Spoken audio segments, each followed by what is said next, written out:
Campers gather round the fire because this week's news is a total, dumpster fire. Welcome to Fireside News. This week, reality took a nosedive. A bride-to-be stabs her fiancé over the wedding venue. Kanye West is saying the quiet part out loud again.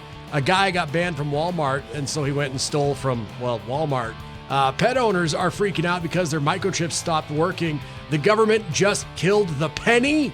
And a lonely donkey named Earl found a new family and 40 yoga balls to go along with it. Grab a seat, roast some marshmallows, and hit the like and subscribe button because, trust me, you don't want to miss this one. Let's dive in. You know, you may be kicking butt in the game of life, or you may be burning through your extra lives like there's no tomorrow. You may be winning on level 2, or you're also maybe losing on level 99, or winning on level 99 and losing on level 2. I don't know. Someone asked the internet, if life was a video game, what difficulty are you playing it on? The most popular choice was right there in the middle on medium. 32% say that. 24% say they're going through life on easy mode. 22% say they're going on hard mode. 5% said they're on nightmare mode through the game of life, which is even worse. And then there's another 13% that it's even worse than nightmare mode. They're currently playing the game of life on a mode they call F this crap because, it's a silly poll. They figured they had to pick that for the highest category name. On the flip side, 4% admitted they're on tutorial mode, which is the easiest level. I feel like whatever mode I'm on right now is the one where the kid just straight dunks on you and then talks crap on the other end of the microphone. Well, we've had GPS on our phones for well over a decade now, and I guess these guys just hadn't heard about it yet. As 2 idiots in Missouri got caught with drugs the other day after stopping to ask police for directions. Their names are Aaron Reagan and Alan Richards. They're both 27. They pulled up next to some cops on January 31st and asked how to get to Osage Beach in the Ozarks. Well, it turned out they're already in Osage Beach. They didn't realize it. And that's right around the time the officers realized they might not be sober. The cops that they stopped to ask for directions happened to be there doing a training session for drug dogs. So they brought over one of the pups and let them, sniff around a little bit. Found 2 grams of meth on the guys. I mean, come on now, guys. If you're doing something illegal, don't stop and ask the cops for directions. Here's a unique Valentine's Day idea for anyone who's not afraid of heights and kind of perverted. CNN just did a story on a hot air balloon company in Cali that lets you join the Mile High Club. It's called Magical Adventure Balloon Rides. Talk about a magical adventure, right? It's based out of Temecula, about 90 miles southeast of LA. You won't have to hide what you're doing. It's called the Mile High Flight because they know what's going to be going on up there in that basket. Obviously, there's a pilot with you, but don't worry. He's behind a screen and he's got earmuffs on to give you some, privacy. Their balloons normally stop around 3,000 feet up, but the Mile High trip goes to the full mile, 5,280 feet above sea level to give you the full experience, The whole flight's about 3 hours long. Pricing for 2 passengers starts at $1,400. Or if you really want to get freaky, you can bring in a third person for an extra $160. Or how about a fourth person for another $160? Why not, right? They say the basket fits up to 10 people. Maybe not lying down, but 10 people. Yeah. If you want to join the Mile High Club, here's your chance. Kanye West isn't about to be upstaged, not even by one of the biggest sporting events on the planet, as Kanye kicked off Super Bowl weekend by going off on the Jews again. His barrage of garbage tweets included this one: "I love Hitler and I'm a Nazi." He also admitted he's racist and said stereotypes exist for a reason and that Jewish people hate black people and they steal. Then he said anti-Semitism is just something that the Jewish people made up, even as he was engaging in it. Kanye's tweets kind of incurred the wrath of David Schwimmer, Ross, who posted a message on Instagram asking Elon Musk to ban Kanye. He said, quote, "I don't know what's worse, the fact that he identifies as a Nazi, which implies he wants to exterminate all marginalized communities, including his own, or the fact that there is not sufficient outrage to remove and ban him from all social media at this point. Silence is complicity." As of last night, Elon hadn't banned Kanye, but he did unfollow him. Well, inflation is now coming for your thoughts. You know how some people say a penny for your thoughts? Well, they may be changing that to a nickel for your thoughts because it sounds like the government is moving towards killing the penny. President Trump says he's directed the Treasury Department to stop minting new pennies because they cost more than a penny to produce them. Saying, quote, "For far too long, the United States has minted pennies, which literally cost us more than 2 cents. This is so wasteful. Let's rip the waste out of our great nation's budget, even if it's a penny at a time." That's my Donald Trump impersonation. But it's true. According to the U.S. Mint, each penny actually costs 3.7 cents to make. But like a lot of things, the situation is more nuanced than that. There are 2 problems with moving away from pennies, all right? Experts say it would cause us to need more nickels, which we're also losing money on. According to the Mint, each nickel costs 13.8 cents to make. Analysts say it'll cause prices to rise for consumers. If the pennies phased out, prices would be rounded up or down to a 5-cent amount. And let's be honest, they're probably going to be bumped up in most cases.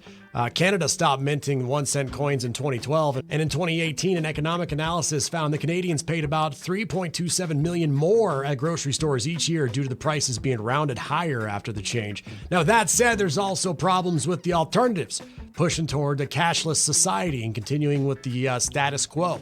One reason that the government has to make so many pennies every year is a large percentage of them don't remain in circulation. People don't value them and they get stashed in junk drawers at home or they fall on the ground and people don't even bother to pick them up, or in my case, just throw them in the garbage can. But pennies are going away. The government will officially stop making new pennies. Well, you should probably reconsider getting married if you're arguing over a wedding venue and then one of you gets stabbed in the neck. Police in Wisconsin arrested a 22-year-old woman named Kaylee Bratner after she stabbed her boyfriend in the neck during an argument about the wedding venue. The boyfriend claims Kaylee was the aggressor and that she got out of control when the conversation got heated and that he was trying to leave out the back door when he felt the pain in his neck. Now, Kaylee claims it was all in self-defense and she picked up a knife because she was scared and said the stabbing happened when she put her hands up when he was coming towards her. Well, there's no indication that the boyfriend's injury is life-threatening. It also sounds like police believe his version of the story, but I don't know if the wedding's still on or not. Cat and dog owners are freaking out over reports that their pet's microchip might not work right now. There's a Texas-based chip company called Save This Life that went under and apparently didn't tell anybody about it. If you scan one of their chips right now, it's not linked to anything, so there'd be really no way to contact you. The American Animal Hospital Association keeps a central database of all the chip numbers, but pets registered through Save This Life aren't in that database anymore. The good news is your pet's microchip is fine. You just have to re-register it through another company. A few of them do it for free. Others charge about $20. A vet might have your pet's chip number on file, or they can scan it. And if you haven't written it down, you can check it yourself at aaha.org. But all bad chips start with one of these 2 numbers, 991 or 900164. Got it? I'd hate to be the receptionist at a vet's office right now. I bet their phones are just ringing off the hook. Well, in case you missed it this past week, here are a few more good news stories that are making the rounds. A guy in LA got to meet the firefighters who saved his home from the Palisades fire last month. His name's Dr. Anthony Nesburn. They left a heartfelt note on his mailbox that said they weren't able to save many homes, but they are proud they could save his. Also, a 311-year-old Stradivarius violin sold at auction on Friday for $11.3 million. Experts say it's one of the finest instruments ever made. It was donated to the New England Conservatory of Music in 2009. The money from the auction is going to go to cover scholarships there. Also, a sad donkey named Eeyore is doing much better after getting a new home on Vancouver Island in Canada. He lived alone his whole life in someone's backyard and wasn't great with other animals. The sanctuary called Home for Hooves took him in when his owner passed away, and the woman who runs it wanted to give him something to do, so he tossed a big yoga ball in his pen, and he played with it constantly until the yoga ball popped. But then people on social media started sending more and more yoga balls. He's ended up with about 40 of them now. He still plays with them, but doesn't need them as much anymore because he finally bonded with 3 other rescue donkeys that she brought in. She says it's nice to see him finally have a family. She also renamed him Earl because Eeyore just seemed way too depressing. A lot of people may have tried to use a sick day this past Monday after the Super Bowl just to recharge, but in the future, you might be able to use a sex day also to recharge in a way. Yeah, a new report says it's possible that workplaces may start providing special days for sexual wellness. These so-called sex days would be dedicated time off for, quote, intimacy, health, and related needs. Now, in this survey I was reading, more than 3 in 5 employees support the idea of paid or unpaid sex days. Half of employees who have taken a sex day reported increased productivity, and nearly 1 in 5 Americans would feel comfortable approaching their manager about taking a sex day or a sexual wellness day. Now, does anyone actually have a job that offers sex days? And would it be a no to misuse a sex day just to suggest that you're getting more action than you actually are? Burn a sex day, just sit at home and play Xbox? That's just me.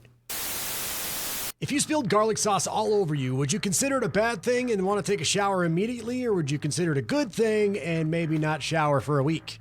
Papa John's thinks you want to smell like their buttery garlic sauce, so they created a limited edition bath bomb to make it easier for you. And unfortunately, they're not selling it. They're holding a contest where they're awarding it to select superfans who share their love for the dipping sauce on social media. They want you to go online and let them know how badly you need that garlic buttery bath. It's a dumb marketing stunt, but it could save you a bunch of money. You think about it, without the special garlic sauce bath bomb, it would cost you about $475 to buy enough of the sauce to actually bathe in it, which is a small price to pay for happiness, if you ask me. Google Maps just made it official and changed Gulf of Mexico to the Gulf of America. Could this be the next big change? A Republican congressman from Georgia named Buddy Carter wants to change the name of Greenland to Red, White, and Blueland. He introduced a bill called Red, White, and Blueland Act of 2025, and if it passes, it'll also give President Trump congressional approval to negotiate with Denmark to buy Greenland. He claimed it's important for America's national security. Denmark doesn't seem too keen on selling Greenland. Someone there launched a joking online petition making fun of the whole thing, and they called on Denmark to actually buy the state of California. And last I checked, over 200,000 people had signed the petition. So basically, it's just countries trying to out-nonsense each other now. And good luck, Denmark. If it's one thing they haven't learned from us here in America, is we've gotten pretty darn good at it. This guy was hoping no one would give a crap, but it's fitting that they did, as game wardens in East Texas busted a deer hunter caught hunting from a porta-potty. He set up a porta-potty on someone's property and then spray painted it camo, cut a bunch of holes in the side for his gun. Yeah, so it was like a makeshift deer blind that hunters sit in while they wait for deer to show up, right? The fact is, the porta-potty wasn't really the issue. That's fine, apparently. He just set it up on private property and didn't ask the landowner for permission. Officials found out about it a year ago and they set up cameras, and they caught him when he came back in November on the first day of deer season, but they just shared the photo this past week. They charged him after he admitted to hunting without permission. He also had to remove the porta-potty. They didn't say if it was functioning or not. If it was, you might say that the thing was pulling double duty, huh?